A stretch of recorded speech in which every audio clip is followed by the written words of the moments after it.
Hola, hola. Vengo a contarles un cuento sobre los memes que se hacen realidad.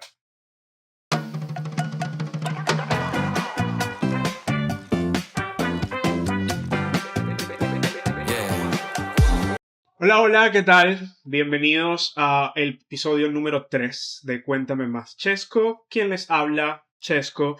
Y esta vez les tengo un tema también igual de interesante que el de la semana pasada. De nuevo, otra vez yo tratando de analizar cómo funciona Internet y divertirme navegando sobre lo que es la expresión de la cultura popular actualmente en Internet. Porque a pesar de que la semana pasada toqué muchos puntos interesantes que para mí son interesantes sobre el Spanglish y algunas dudas que surgieron sobre todo en los comentarios con respecto a lo que es el code switching y si es diferente al Spanglish como tal, cosas que vamos a analizar quizás en episodios futuros, quizás no, vamos a analizarlos en episodios futuros. Esta vez para este episodio les tengo un tema que quizás incluso se puede considerar que deriva del episodio número 2 cuando hablamos de Spanglish, porque esta vez vamos a hablar sobre una teoría que me fascina y que está cada vez más presente en redes sociales, particularmente en Latinoamérica, a propósito de hablar justamente del Spanglish, su prevalencia en Latinoamérica. También este tema tiene mucho que ver con la cultura latinoamericana, pero que al final del día también nos une con muchas otras culturas alrededor del mundo, y es la teoría del cinturón latino. Esta es una de mis teorías favoritas. Honestamente, me divierte muchísimo hablar mucho de esto con mis amistades, con personas en internet, porque la teoría del cinturón latino me parece loquísima a medida que uno va avanzando en ese rabbit hole de cosas que construyen esta teoría por completo y que quiero compartir con ustedes el día de hoy. Vamos primero, de acuerdo acá a mis anotaciones, con una definición de lo que es el cinturón latino. El cinturón latino o Latina Belt, como le dicen los estadounidenses, luego de que se creó la teoría en redes sociales, el cinturón latino es esta parte del mundo, alrededor de todo el mundo, que casualmente, o quizás no tan casualmente, pasa por todo el ecuador del planeta Tierra. Los países que están ubicados lo más cerca del ecuador posible son los que se consideran parte de este cinturón latino. Y la teoría dice que la mayoría de estos países que están ubicados cerca del Ecuador, apartando por supuesto el sur de Latinoamérica, es la parte más alejada del Ecuador perteneciente a este cinturón latino, pero por ser parte del continente latinoamericano entran dentro del cinturón latino por obvias razones que incluso el nombre las dice. Este cinturón latino son los países que están establecidos por alrededor del mundo cerca del Ecuador o por lo menos en las áreas de la zona intertropical. La zona intertropical es esta área que existe entre los dos trópicos principales, que en el medio está el Ecuador, en los que se divide el planeta Tierra de acuerdo a su latitud. Y esta teoría lo que indica es que estos países ubicados en este cinturón, que se ve desde, si uno utiliza un mapa mundi o un globo terráqueo para determinar estos países, efectivamente forma como un cinturón alrededor de la Tierra.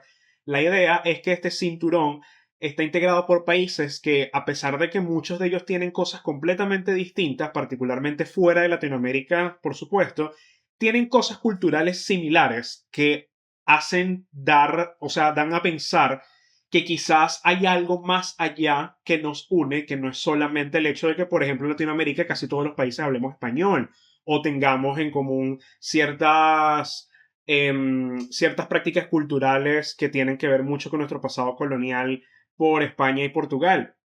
Esa teoría entonces reúne estos países que pueden ser desde Venezuela, Colombia, Perú, etcétera, los países de Latinoamérica, con, por ejemplo, Egipto o India o Filipinas, países que están ubicados geográficamente en una misma región alrededor del mundo y que quizás, y muchas veces es un hecho, tienen cosas en común unos países con otros, a pesar de lo lejos que estamos. Esa es la teoría del cinturón latino y que espero que más o menos entiendan por dónde va la cosa con respecto a por qué esto se convirtió en una especie de meme en Internet y cómo yo considero que esta teoría es más real de lo que uno podría pensar. Entonces, la teoría del cinturón latino nace a partir de, como la mayoría de las teorías más modernas que se adueñan de Internet y de la cultura pop nacida en Internet, nació por supuesto gracias a un post en una red social, particularmente en Twitter, hoy día conocido como X, a pesar de que siempre le vamos a hacer, la única forma correcta de hacer dead naming es a Twitter, eso siempre recuérdenlo.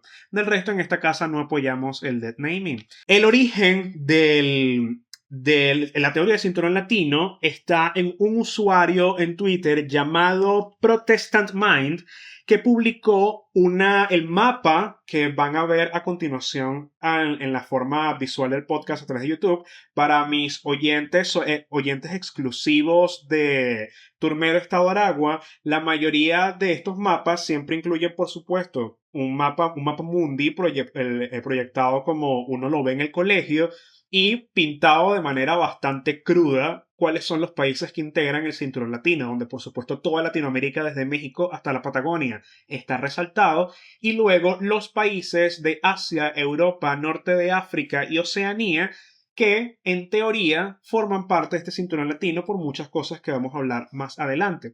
Este usuario en Twitter, Protestant Mind, publicó el mapa por primera vez y habló de que todas estas personas, todos estos países que están resaltados en este mapa son latinos. Por supuesto, generó mucha comedia en ese momento, da risa la noción de que estos países sean todos considerados latinos fuera de Latinoamérica incluso, pero la verdad es que a medida que la gente fue analizando cada vez más la razón por la que este mapa fue creado en principio y empezaron a conectar puntos con respecto a, oye, pero ¿por qué Grecia es latina? Más allá de que el idioma latín, el latín surgió del Imperio Romano, el Imperio Romano absorbió a Grecia, etc.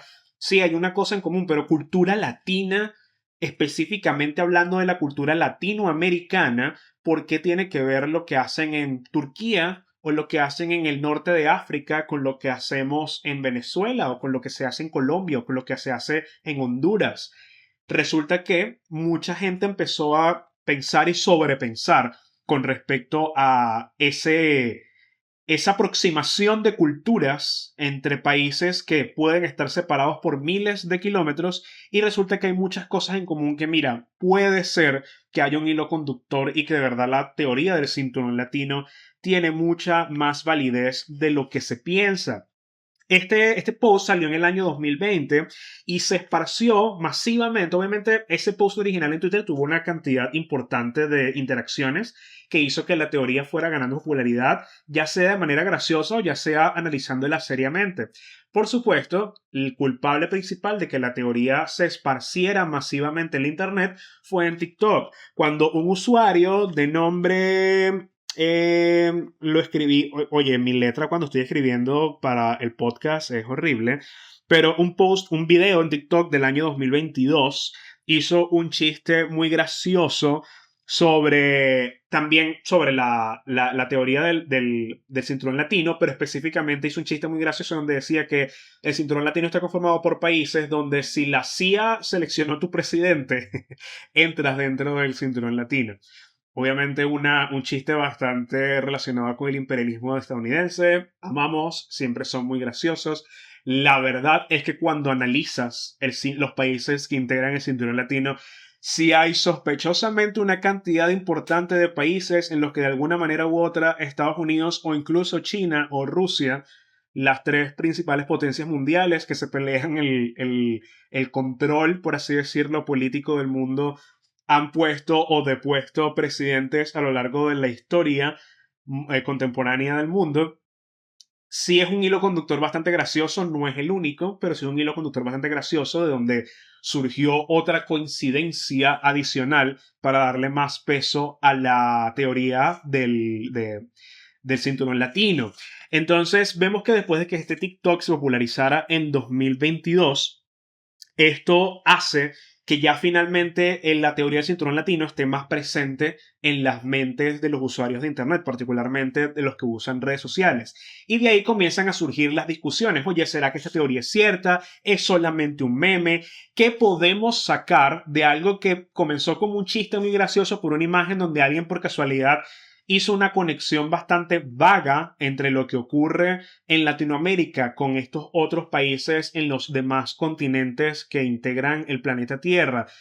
Que tienen cosas en común, más allá de que no tienen el idioma en particular en común, pero sí otros elementos culturales que sí tienen mucho que ver unos con los otros, que sí nos diferencian, por ejemplo, de aquellos países que están en latitudes en el norte, donde la mayoría son países con culturas un poco no, bastante más definidas y diferentes a las que tenemos en la zona intertropical, o incluso los pocos países que están en el extremo sur de las latitudes sur, más que todo el sur de África, Oceanía, etcétera, que son los pocos países que están ubicados en el hemisferio sur, porque sabemos que el hemisferio sur, bueno, sabemos, no estoy asumiendo cosas que no debería, pero el hemisferio sur, cuando tú lo ves en un mapa mundi, o en un globo terráqueo, el hemisferio sur tiene pocos países porque el hemisferio sur está formado más que todo por agua, por mar.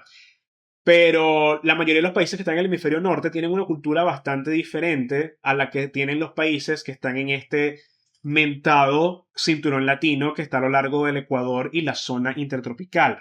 Entonces, cuando vemos algunos aspectos culturales en los que podemos tratar de determinar si este cinturón latino de verdad existe o no, mira, hay cosas como, por ejemplo, una de las cosas que tengo aquí anotadas en mi chuleta.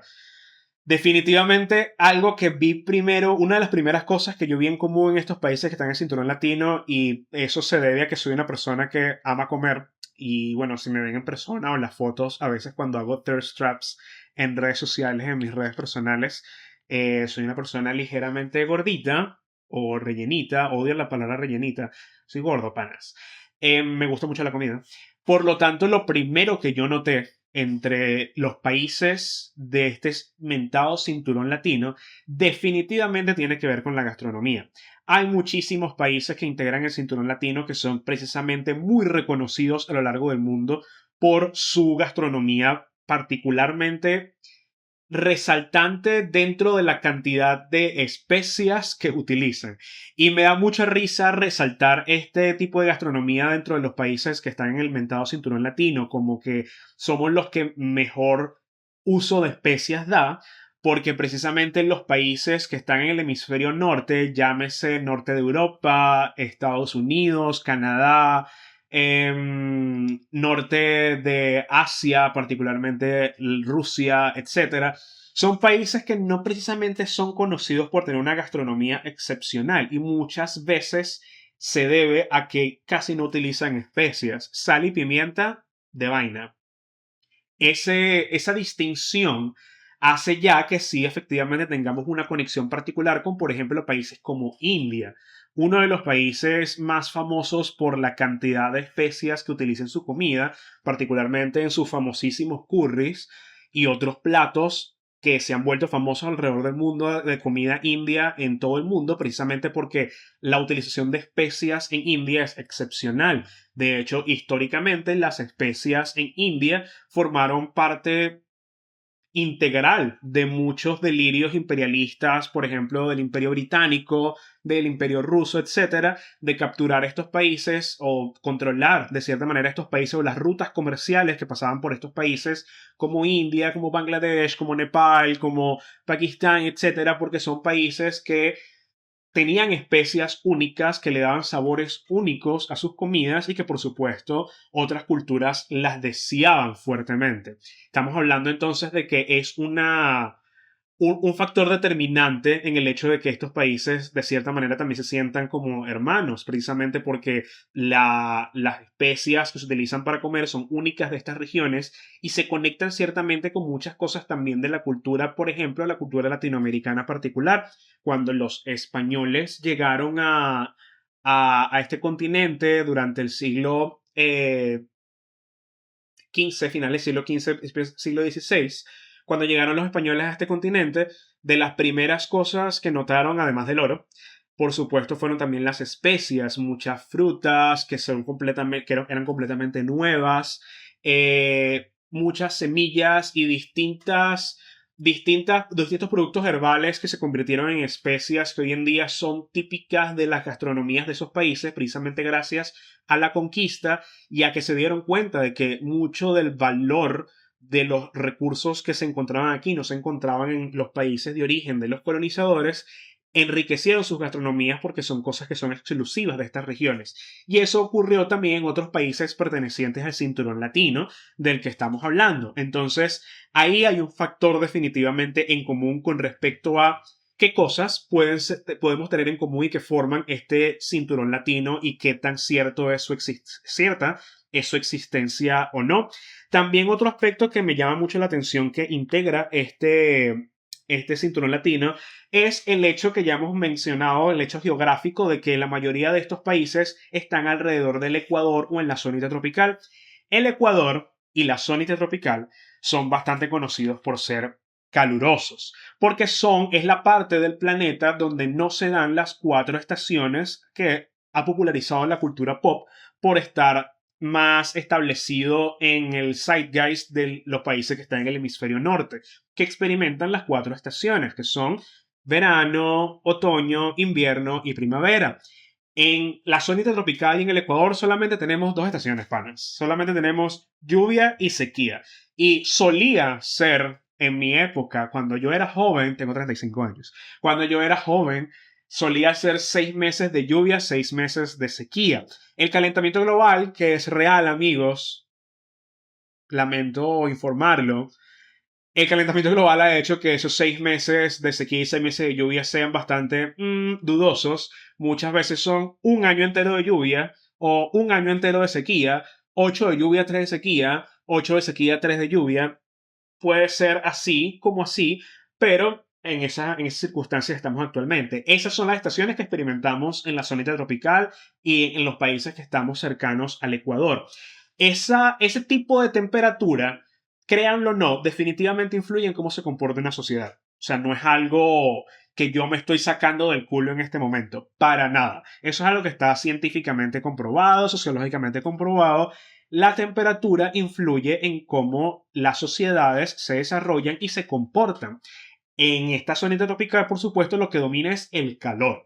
El calor, por supuesto, también enfocado en aquellos países que tienen más cultura costera o que son bastante llanos, no tienen población, no tienen ciudades o pueblos o poblaciones que estén muy por encima del nivel del mar, con algunas excepciones, por ejemplo, los pueblos andinos aquí en Sudamérica, que definitivamente tienen culturas bastante diferentes a, por ejemplo, las culturas caribeñas o las culturas costeras en general, ya sea la costa del Pacífico, la costa del Atlántico, la costa del Caribe, o las zonas llaneras donde la mayor altura es 700.000 metros sobre el nivel del mar.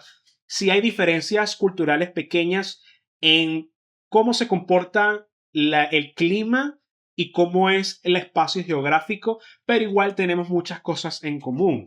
A mí me da mucha risa la pelea eterna entre países latinoamericanos, particularmente entre países andinos y países caribeños, de que quién es superior al otro.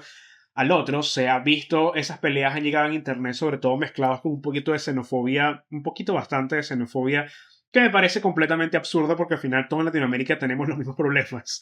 Todos, desde quien vive en las alturas de La Paz, Bolivia o Quito, Ecuador, hasta quien vive en pueblos bajo el nivel del mar como Machiques en el estado Zulia en Venezuela o Puerto Rico o Jamaica o todos estos países caribeños donde el calor prevalece. Sin embargo, sí me gusta pensar que incluso en esas ciudades de gran altura, donde el clima es mucho más frío, de frío a templado, igual tiene mucho en común el hecho de que el calor de la zona intertropical definitivamente influye mucho en cómo es nuestra cultura.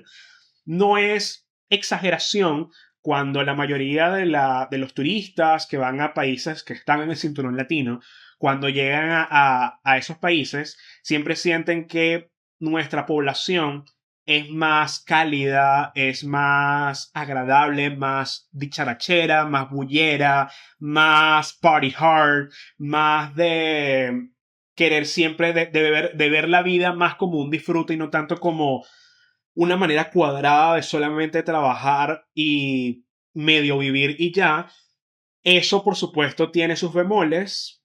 Nuestra cultura muchas veces es calificada de floja, de que no produce nada, etcétera. Pero aquí seguimos. Algo hacemos bien que aquí seguimos y no nos hemos extinguido, no nos ha pasado la Neandertal.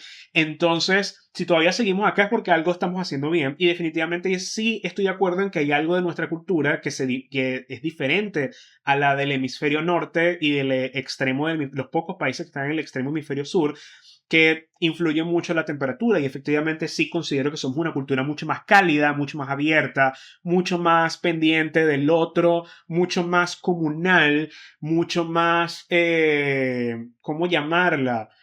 Mucho más atenta y mucho más pendiente de la vida como un ratico que hay que disfrutar como se puede. Esa cultura nos distingue muchísimo de la cultura típica del hemisferio norte, que es un poco más fría, un poco más estoica, un poco más desde la razón.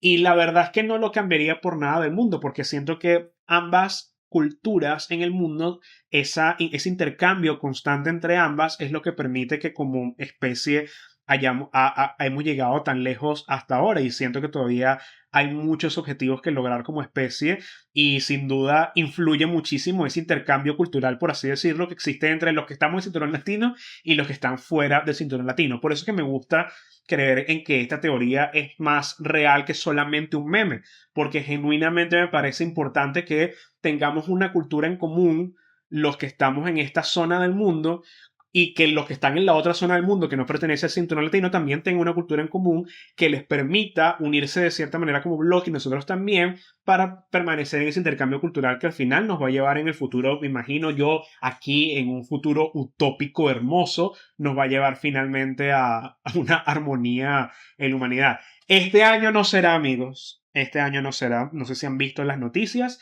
pero este año no será. Pero sí que seguramente vendrá en el futuro, ¿no? ¿Qué otras características considero que son importantes dentro del cinturón latino y que le dan credibilidad a la teoría? Aquí yéndonos un poquito a lo gracioso, pero también a lo serio, malos gobernantes. Y creo que tiene mucho que ver con el chiste que hizo el usuario en TikTok en 2022 sobre si tu país no tuvo un presidente puesto por la CIA, no puedes ser parte del cinturón latino. Bueno, solamente por la CIA. No sé si incluye también el mismo el hecho de la temperatura y eso, pero los países que estamos en el cinturón latino somos malos para elegir nuestros gobernantes. Y ojo, no significa que quienes están en el hemisferio norte se han salvado de gobernantes. Véase la Segunda Guerra Mundial. Pero sí me da mucha curiosidad que, por ejemplo, los venezolanos tenemos muchísimo en común con, por ejemplo, Filipinas, con la cantidad de dictadores loquísimos que hemos tenido a lo largo de la historia y que han saboteado una cantidad absurda de ensayos democráticos, algunos más exitosos que otros.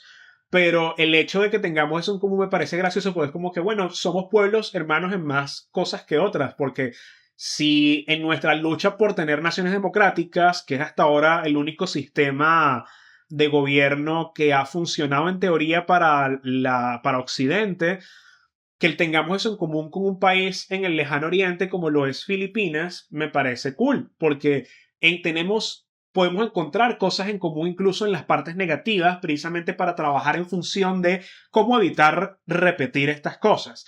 Y de ahí viene la importancia de que existan historiadores que estén pendientes de documentar estas cosas, porque siempre es una cosa que yo siempre recuerdo de todos mis profesores de historia, particularmente mi brillante profesora de historia de Venezuela 1 y 2 que tuve en la Universidad Católica Andrés Bello cuando estudié comunicación social, María Soledad Hernández. Un saludo a esa increíble profesora. Oye, siempre nos recuerdan la mayoría de los historiadores, pero particularmente yo recordando a esta profesora que tuve, que toda la historia es cíclica, la historia se repite y en cualquier parte del mundo. Muchas veces la historia que ocurrió en Venezuela se puede repetir tal cual en Filipinas si las condiciones están dadas y si tenemos suficientes coincidencias culturales y sociológicas como para producir ese caldo de cultivo que hace que las historias de países que están tan separados geográficamente tengan direcciones, tengan caminos similares en su desarrollo histórico.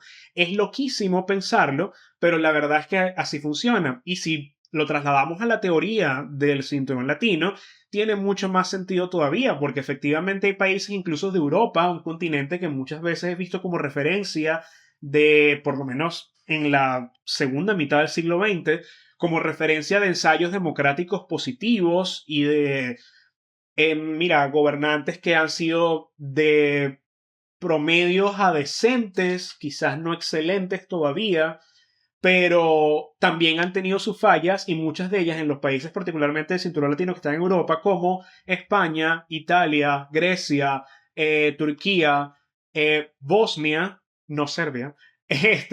Son países que efectivamente también han tenido históricamente experiencias políticas similares a las que hemos tenido en Latinoamérica, a las que se han tenido en el sudeste asiático, a las que ha tenido el norte de África. Y cuando ves en un mapa estos países y todo lo que estoy hablando, te das cuenta que efectivamente son países que están a lo largo de un cinturón. Eso le da mucha más credibilidad a la teoría del cinturón latino y se vuelve cada vez más loca y pasa de, oye, esto no es solamente un meme, esto es digno de una tesis sociológica literalmente. Otro aspecto que quiero resaltar de la coincidencia que hay al respecto. Sí, efectivamente yo escribí acá que la religión, y tiene que ver también mucho con otra cosa que escribí acá, que son países que suelen tener valores conservadores bastante amplios y tienen mucho que ver con la religión. Sí, en los países del cinturón latino las dos religiones prevalentes son el cristianismo y el islam. Dos religiones monoteístas que en su principal concepción sí tienen muchos valores conservadores que todavía tienen y que hay vertientes de estas religiones que tratan de empujar una agenda conservadora todavía hoy en día en el año 2026, lo cual, bueno, power to you, ladies. Pero ese tipo de engranaje cultural que producen países que fueron creados con base en estas religiones, sí tienen valores relacionados con esas religiones que nos unen de cierta manera, incluso cuando quizás la prevalencia de esas religiones ya no es tan grande en muchos de estos países.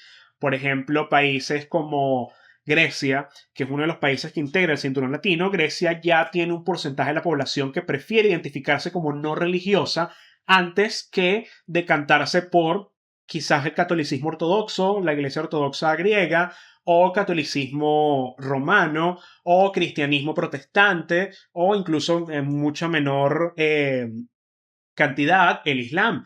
Hay países como ese, como les digo, donde la prevalencia es más que todo al agnosticismo, al ateísmo. Sin embargo, los valores culturales de la religión con las que fueron construidas esas naciones permanecen hoy en día. Nunca, por ejemplo, siempre se habla por ahí de que muchas personas que ya hoy en día no se consideran católicas, pero fueron criadas en hogares católicos, conservan igual algunas cosas, algunos valores o algunas características del catolicismo, como la culpa, el sentimiento de culpa constantemente, o quizás el temor a hacer cosas por pecado. Esas pequeñas cosas que quizás ya no importan desde el punto de vista de que ya no practico la religión, pero que quedan engranados en la forma en la que uno se comporta, son las que terminan construyendo la sociedad. Y bueno, mira, eso hace que muchas naciones se construyan con base en esos valores y permanezcan en el corazón de esa sociedad, incluso cuando ya la religión no tiene tanta influencia en esos países. Por lo tanto, es algo que veo mucho en común en el cinturón latino, porque la mayoría de los países del cinturón latino no hay tanto protestantismo como una de las corrientes del cristianismo. Sí hay full catolicismo y sí hay full islam, no las alas radicales, sino el islam concebido como esta religión monoteísta bastante similar a la católica y al judaísmo. Y, por ejemplo, en el caso de Filipinas, Filipinas fue un país colonizado por España y por lo tanto tiene una alta influencia de valores católicos en su sociedad. Por lo tanto, hay muchísimas cosas en cómo la sociedad ve algunos elementos de la familia, algunos elementos de las relaciones sociales, etcétera, que son exactamente similares a, por ejemplo, Colombia o Venezuela o México, porque tenemos valores similares construidos en una misma religión durante la época de la colonización. Y con eso voy con mi último punto con respecto a qué tienen en común los países de cinturón latino. la mayoría de los países del cinturón latino han vivido algún tipo de colonización por parte de otras potencias que sin duda nos une como pueblo, como cultura alrededor del mundo. Con algunas excepciones donde hay algunos de los países que integran el cinturón latino, más bien fueron los países colonizadores, como es el caso de España, como es el caso de Italia, que fueron países que tuvieron colonias alrededor del mundo, particularmente España tuvo un imperio completo en todo el continente americano e incluso en el sudeste asiático con Filipinas. Es el caso de Italia, que tuvo algunos experimentos coloniales en África. Pero la mayoría de los países que integran el cinturón latino fueron víctimas de colonización en siglos anteriores. India, varios países del norte de África, quizás no netamente como colonias. Bueno, sí, muchos de ellos fueron colonias porque, por ejemplo, Egipto fue colonia durante un buen tiempo en el siglo XVIII y XIX. Pero la mayoría de los países, en teoría, fueron parte de colonias de otras potencias, incluso algunas de ellas pertenecientes al cinturón latino, que nos hace también tener cosas en común, porque muchos de esos valores coloniales, por supuesto, persisten hoy en día, incluso siendo naciones independientes. Fíjense que en el caso del Imperio Británico, todos los países que se independizaron del Imperio Británico forman parte de algo llamado la Commonwealth, que es una especie de confederación, por así decirlo, de países que fueron parte del Imperio Británico, que hoy en día comparten muchos valores con el Reino Unido y donde de cierta manera el Reino Unido todavía tiene cierto poder, por así decirlo, quizás un poder suave. No, ya obviamente no es que el Reino Unido es completamente gobernante de estos países, pero los países de la Commonwealth tienen todos en común ciertos valores, ciertos aspectos de su sociedad que tienen que ver con el hecho de cuando fueron colonia británica. Pasa igual con los que fueron colonia española y muchos de estos países integran entonces el cinturón latino. Sin embargo, en los países del sur de Europa, como les digo, la miles de factores que me parece que tienen en común tiene mucho que ver porque a pesar de que no están tan cerca del Ecuador como otros países del cinturón latino, tiene mucho que ver con el mar Mediterráneo. El mar Mediterráneo me parece que es un mar que tiene un cierto poder, por así decirlo, sobre las culturas que se desarrollaron en sus orillas. Y considero que casi todos los, para decir todos, los países que tienen costa en el mar Mediterráneo son parte del cinturón latino porque tienen mucho que ver con una cultura similar a la que tenemos, por ejemplo, en Latinoamérica o a la que tiene Filipinas o a la que tienen otros países del sudeste asiático. Y tiene que ver también mucho con otras cosas que conversamos ahorita, como la calidad de la comida, otras cositas relacionadas con eso, ¿no? Entonces, estamos con que la teoría del cinturón latino, a medida que uno va añadiendo cada vez más aspectos específicos que tienen en común unos países con otros, te das cuenta de que, mira, tiene más credibilidad de lo que uno piensa. Y yo me tripeo full esa teoría porque me gusta pensar de que efectivamente los humanos tenemos más cosas en común y menos diferencias de lo que gente mala en el poder insiste en separarnos. Y ahí viene la reflexión con la que cierro este análisis, por así decirlo, de esta teoría. Y es que si uno se pone a ver y te pones a analizar cuáles cosas tenemos en común con culturas de otros países y no enfocarnos en las que nos hacen diferentes, son más las cosas que tenemos en común. Y muchas veces las cosas que tenemos en común son las positivas. Las cosas que tenemos diferentes, en realidad lo que nos hacen es alienarnos. Y no sé si esto se considera promover una agenda globalista. Sumi, demándenme si estoy promoviendo una agenda globalista. Pero me parece cool el hecho de que un venezolano y un indio y un filipino y un tunecino tengan más cosas en común de lo que algunas personas que toman el poder en otros países pretenden decirnos para cerrar nuestras fronteras, para cerrar nuestra visión del mundo, de que, bueno, solamente los que habitamos en este país importamos, que todos los demás se quemen y se mueran. Y la verdad es que al final tú te das cuenta y es como que, bueno, pero ¿por qué yo quiero estar en guerra con los filipinos que han vivido las mismas dictaduras militares que ha vivido mi país? Porque yo quiero estar en guerra con los indios que han tenido la misma desigualdad económica históricamente que ha tenido mi país. ¿Por qué yo voy a estar en guerra con los tunecinos que han tenido una cantidad impresionante de revoluciones para tratar de tener una nación democrática similar a las que ha tenido mi país a lo largo de la historia también? Son muchas más cosas en común las que tenemos con estos países que quizás vemos disímiles o que muchas veces la gente en el poder nos quiere enseñar a ver como enemigos y prefiero enfocarme en esas cosas positivas. Y prefiero creer entonces que la teoría del cinturón latino termina siendo una forma graciosa en la que accidentalmente quizás un usuario de internet inventó una posibilidad de estudiar más a profundidad las cosas que tenemos en común como humanidad y que nos van a permitir trabajar a un futuro mucho más unido. Entonces, teoría del cinturón latino, la creo firmemente, la promuevo. Necesito que más gente se monte en ella y que se den cuenta de que efectivamente el cinturón latino existe y que mis amigos filipinos son los maracuchos del sudeste asiático.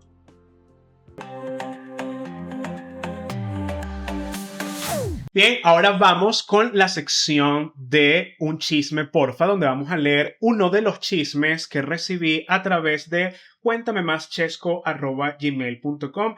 Recuerden que pueden mandar su chisme firmado de manera anónima o con su nombre real y yo leo al final solamente el nombre con el que firmaron. No va a ser revelado su correo ni su identidad real que esté asociada al correo donde mandan el chisme. Vamos a leer el chisme que me llegó esta semana. Este chisme fue enviado el 3 de febrero. Vamos a leerlo a ver qué tal y qué analizamos. Hola Chesco, saludos. Te quería contar un chisme corto que tiene más detalles, pero voy a omitirlos para no ser tan específica.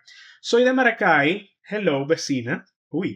Soy de Maracay, tengo 29 años. Honestamente estoy full rica. Y estoy saliendo con el dueño de una empresa en Caracas desde hace 3 años. Él tiene 51 años. Me consiente y me regala muchas cosas. A mí obvio me gusta eso, pero la verdad es que físicamente también me encanta y estoy enamorada. El problema es que está casado. Yo sabía que venía esto. Yo sabía que venía esta parte. El problema es que está casado. Supuestamente separado de su esposa, pero yo sé que es mentira, hombres. Y la verdad es que no le paro, pero a veces después del sexo me gusta decirle que nos mudemos juntos a Maracay, a un apartamento que hace poco compré para mí con ayuda de él. Y siempre me evade. Dice que por sus hijos no puede dejar de vivir con la esposa aún. Nunca habla de divorciarse y ya luego de 3 años sí me estoy sintiendo incómoda. Pero me ayudó a comprar un apartamento, entre otras cosas. Entonces, como que mejor me quedo quieta. Me encantaría escribirte de nuevo pronto si logro que se divorcie de la esposa y se venga a vivir conmigo. Por ahora te dejo el cuento hasta acá porque no pienso hacer nada para separarnos. Por ahora. Besos y éxito con el podcast. Con cariño, Gabriela MG. Bueno, Gabriela MG, gracias por seguir demostrando que, bueno, efectivamente, hombre no es gente. Y te lo digo como hombre cisgénero que también soy. Efectivamente, me alegra mucho que estés sacando provecho de esa relación. Oye, un apartamento nuevo no es nada, no es nada de lo que quejarse. Y que efectivamente, por lo menos, si tomamos la sinceridad del correo como algo completamente real, si estás enamorado del pana, ¿no? Y lamentablemente no pueden estar juntos más allá de lo que tú quieres.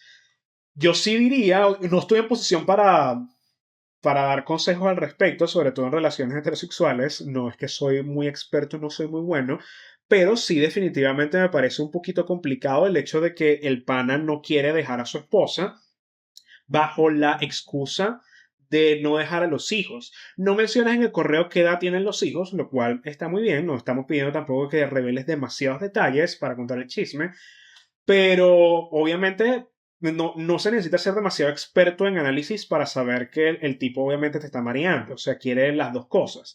Me parece interesante que efectivamente también está comprometido de cierta manera económicamente contigo y no es solamente una relación de canje sexual por lo que describes, pero sí me parece que el tipo obviamente quiere tener dos familias, solamente que completamente separadas. Yo no veo que, o por lo menos con los detalles que mencionas, no hay intención de que él definitivamente te considere a ti su familia principal en algún momento cercano. Y si en algún momento te provoca a ti tener hijos, los vas a tener con él, estando él todavía casado. ¿Qué te va a decir si tú le dices que quieres tener hijos con él? son cosas a tomar en cuenta a la hora de que si de verdad estás viendo un futuro con él y él no te puede proporcionar más allá de solamente lo económico y que tienen buen sexo y que todo lo demás es bueno, pero no hay una capacidad de formar una familia como tal, es algo que te provoca, tienes 29 años, todavía tienes bastante chance de decidir con quién formar tu familia si quieres formar una, porque obviamente también está la posibilidad de que no quieres formar una familia y puedas estar de acuerdo con este contrato que tienes con este pana hasta ahora. Pero de acuerdo a lo que dices al final de una manera bastante ominosa, estás diciendo que por ahora no vas a intentar nada por separarlo de su esposa. Amiga, estás a punto de meterte en un peo. Y yo no sé si tú quieres meterte en ese peo.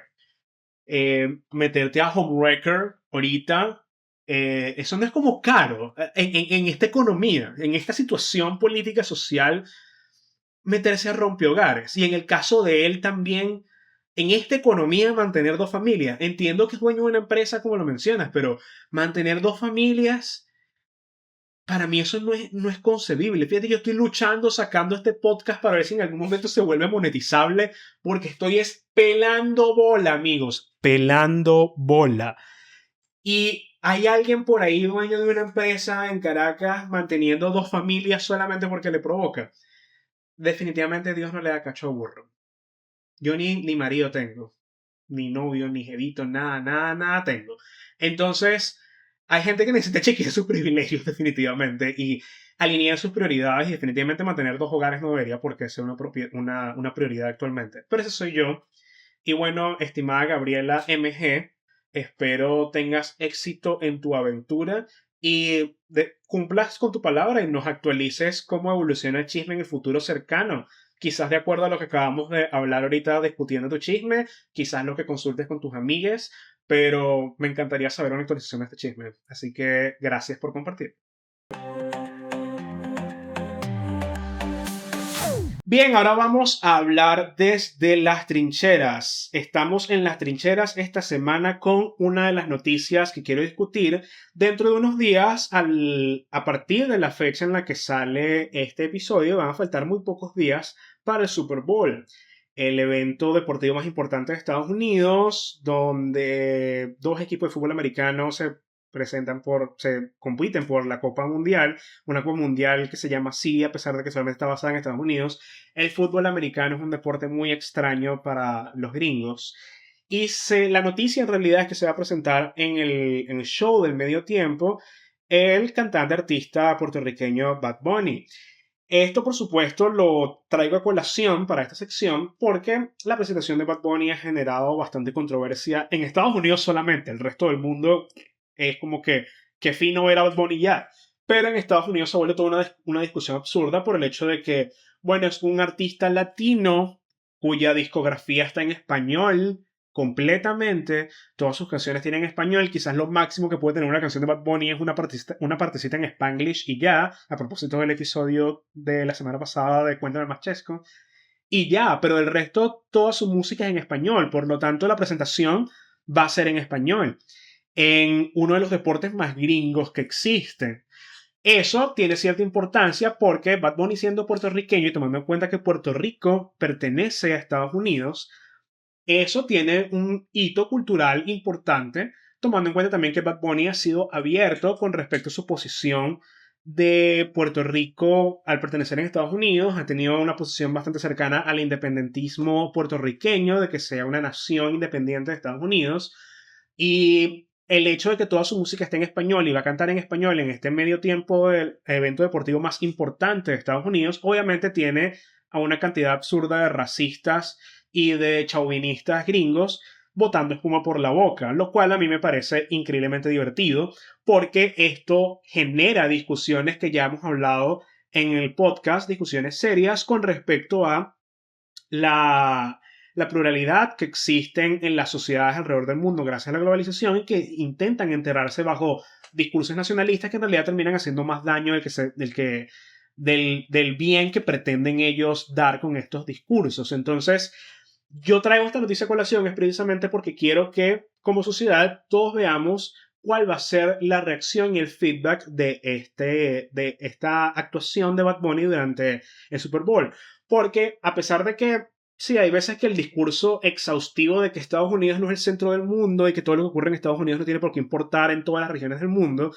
Hay cosas culturales, hitos culturales que ocurren en Estados Unidos que no por nada es una de las principales potencias del mundo y por lo tanto sí es importante al final del día que hagamos o no lo que ocurre ahí.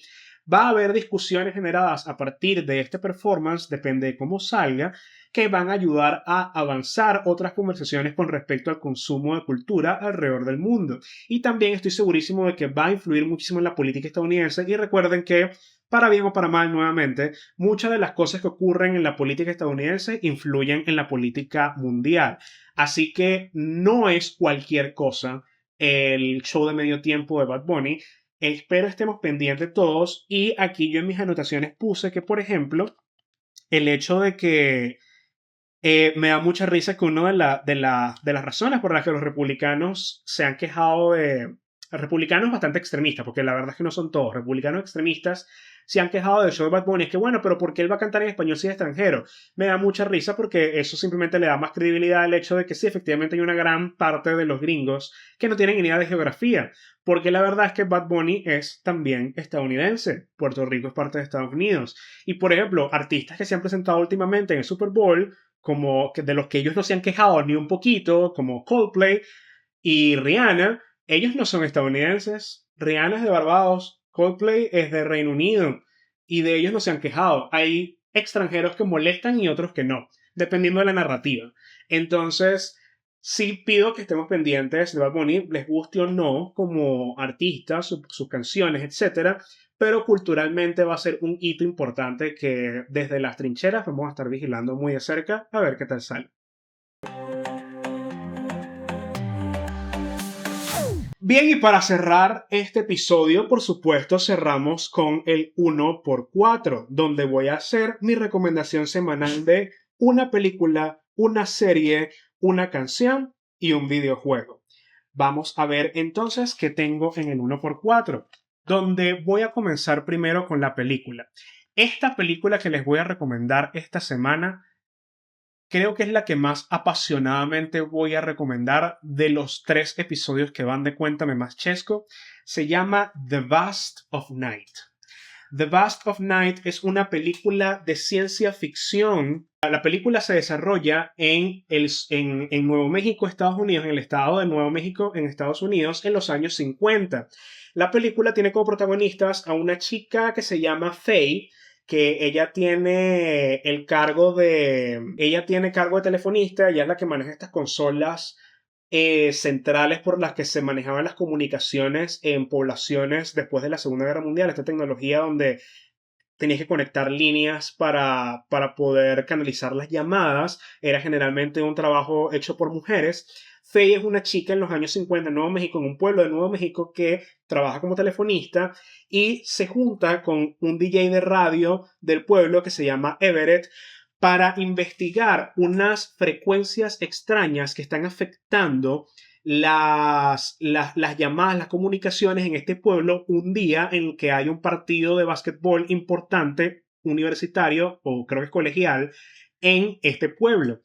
Esta frecuencia rara que está afectando a las comunicaciones está aunado a unas avistaciones extrañas de objetos gigantes flotando en el cielo durante este juego y algunas desapariciones extrañas que han ocurrido en años anteriores y que han tenido que ver con estas fallas comunicacionales algunos días particulares del año o cada cierta cantidad de tiempo. Entonces Faye, que es la que identifica esta señal, y el DJ de radio Everett, que obviamente su programa por necesitar más rating, él decide darle prioridad a cubrir este hecho extraño que está ocurriendo en el pueblo con respecto a una frecuencia extraña y declaraciones de aparentes avistaciones de cosas en el cielo, se juntan para investigarlo. La película es bastante llena de diálogo, no tiene tanta acción, por así decirlo, en pantalla, hay muchísimo diálogo, pero está contado de una manera tan rica, tan acompañante, tan filosófica y se siente de alguna manera como que cada diálogo pareciera como una obra de teatro llevada al cine, y no lo estoy diciendo de forma peyorativa, lo estoy diciendo como algo sumamente positivo.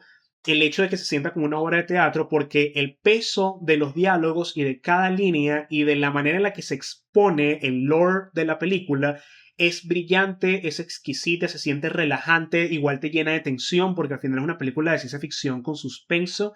La tensión es bastante palpable, los diálogos son increíbles, la forma en la que la mayoría de los actores, o creo que todos, la verdad, todos los actores, el delivery de las líneas es maravilloso y el final de la película es uno de los más conmovedores, devastadores y bonitos y horribles al mismo tiempo que he visto en mi vida.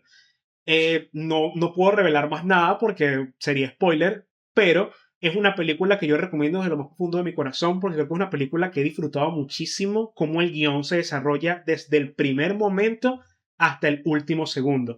El soundtrack, la forma en la que está ambientado perfectamente en los años 50, todo está muy cuidadito, esos detalles, la parte de ciencia ficción mezclada con terror, mezclada con suspenso, mezclada también con una historia bonita, con muchas lecciones de la vida y muchas lecciones filosóficas, la hace mucho más rica todavía. No me voy a cansar nunca de hablar de The Bust of Night cada vez que pueda. La recomiendo como la película de la semana en mi 1x4. En cuanto a serie, quiero recomendar, ya estamos lejos de Halloween, pero yo consumo mucho contenido de terror durante todo el año. Y quiero recomendar como serie The Fall of the House of Usher. The Fall of the House of Usher es una serie creada, producida, dirigida por Mike Flanagan, que quizás conozcan por The Haunting of Hill House y películas como Gerald's Game. Mike Flanagan hizo esta obra de arte que para mí es, bueno, no sé si es mi serie favorita de él, porque The Haunting of Hill House, por supuesto, es increíble, y Midnight Mass también. Pero The Fall of the House of Usher tiene un pedazo bastante importante en mi corazón y la recomiendo esta semana porque es una serie que está basada en la historia del mismo nombre, escrita por Edgar Allan Poe, el famoso poeta gótico. Y lo genial de la serie es que no solamente se queda en adaptar la historia de Fall of the House of Usher, que es de una familia de apellido Usher, donde cada miembro de la familia es un nivel horrible de corrupto en su respectiva área en la que se está desenvolviendo y cada un miembro de esta familia sufre un destino horrible relacionado con la corrupción con la que ha vivido durante toda su vida y todo va hacia los padres, hacia el patriarca de la familia y su hermana gemela. Es una serie que se va desarrollando capítulo por capítulo como la estructura de monstruo de la semana, pero no hay un monstruo, sino que hay un suceso horrible de la semana en cada episodio, donde cada miembro de la familia Usher es protagonista en ese episodio, sucede algo horrible y va complementando la historia principal de la que es protagonista el patriarca de la familia Usher, que se llama Roderick, y su hermana gemela Madeline. Entonces, cada episodio, lo genial, acá es lo que iba, es que cada episodio no solamente está basado, como les dije, en el poema de Edgar Allan Poe, The Fall of the House of Usher, sino en otros poemas de Edgar Allan Poe, en otras historias, como Corazón delator, como El escarabajo de oro, como todas las demás obras de Edgar Allan Poe sirven como base para los episodios, los 8 episodios de la serie. Es brillante cómo se maneja, el cast es increíble, por supuesto están muchas de las musas de Mike Flanagan con las que he trabajado en otras series, como Kate Siegel, que es su esposa, como Raúl Coley, etc. Pero el cast en general es maravilloso, trabaja de una manera increíble, en la química que tienen es increíble. La serie está muy bien grabada, es hermosísima visualmente. Los sustos cuando ocurren son buenísimos. El drama es buenísimo. Tienes garantizado que vas a llorar, vas a reír, te vas a sentir horny. Mike Flanagan es excelente cuando está haciendo series donde tiene suficiente libertad creativa para experimentar en muchas cosas y se nota que lo tuvo en The Fall of the House of Usher. La recomiendo muchísimo. La vi en su momento en su estreno con mi grupo de amigos. Fue una experiencia también maravillosa para mí. Y no me canso de recomendarla también porque de pana es una joya que quizás a veces está bajo la sombra de otras series más exitosas o por lo menos más habladas de Mike Flanagan como The Haunting of Hill House o Midnight Mass, pero sin duda merece el mismo nivel de amor y de apoyo porque es una serie que también está muy bien hecha y que representa para mí de las mejores adaptaciones de Edgar Allan Poe que he visto en mi vida. La canción de la semana la voy a recomendar de forma bastante corta porque es una canción de la que quizás hable más en el futuro en otro episodio.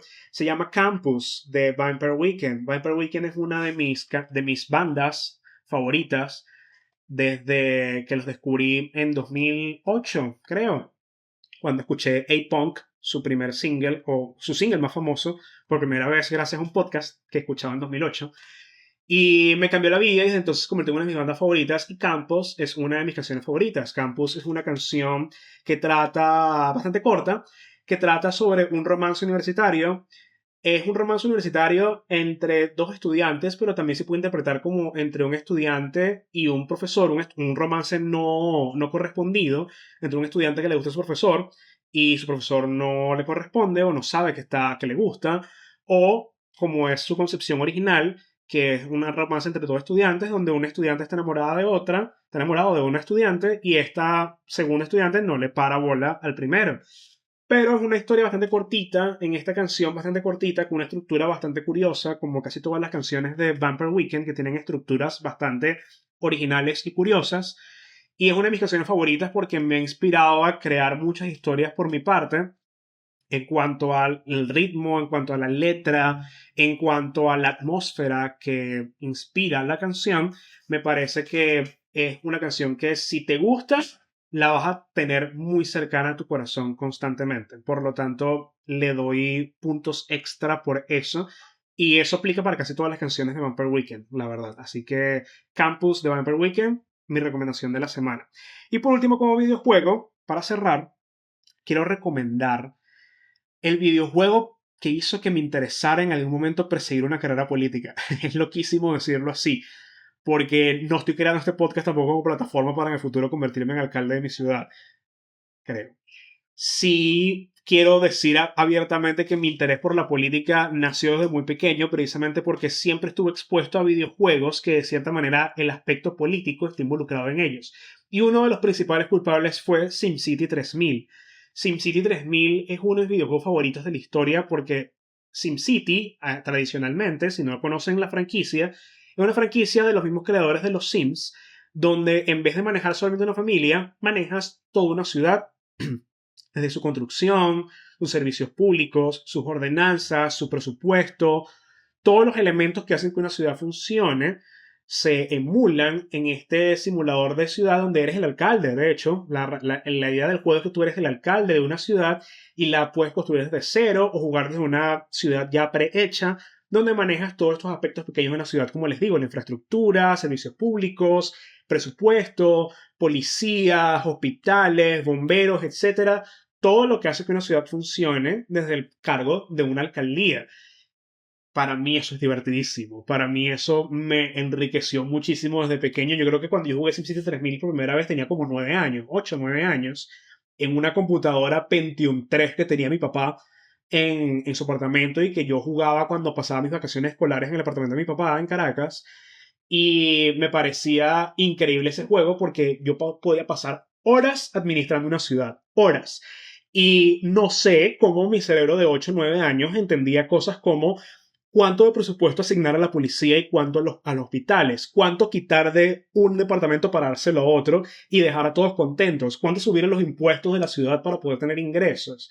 Ese tipo de cosas siempre me fascinó, me parecía un reto interesantísimo y hoy en día, como les dije, le doy crédito a SimCity 3000 como uno de los principales culpables del hecho de que a mí me obsesione tanto la política y la posibilidad de algún día ser alcalde de algo, porque genuinamente SimCity 3000 me condicionó a que, oye, yo quiero lo mejor para mi ciudad. Yo quiero que mi ciudad sea administrada de tal manera que todas las cosas chéveres que le ocurrían a mis Sims en mi ciudad cuando yo jugaba SimCity 3000 ocurra a mis vecinos y a mí también, porque yo también soy habitante de esta ciudad y algún día lo voy a hacer. Van a ver, se van a acordar de mí. Pero SimCity 3000 lo recomiendo. Han salido otros SimCities más adelante y había otros SimCities antes del 3000, pero a mí me parece que SimCity 3000 fue el que terminó de agarrarme del cuello y no me soltó más nunca en cuanto a cosas divertidas y cosas que hacer y elementos gráficos, etc.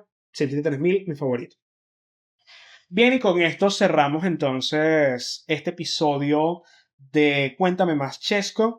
Espero lo hayan disfrutado. El cinturón latino los espera. No puedo esperar al hecho de que cuando tenga mi pasaporte y tenga dinero suficiente para viajar algún día más allá de Puerto Píritu y Mérida, que son los extremos del país más lejos de los que yo he viajado en mi vida, al final sea algo mucho más que un sueño el visitar todos los países del cinturón latino y confirmar de primera mano que el cinturón latino es real y sí existe. Un saludo para mis oyentes de Manila, Filipinas. ¿Quieren que les cuente más? Aquí los espero. Bye bye, cuídense.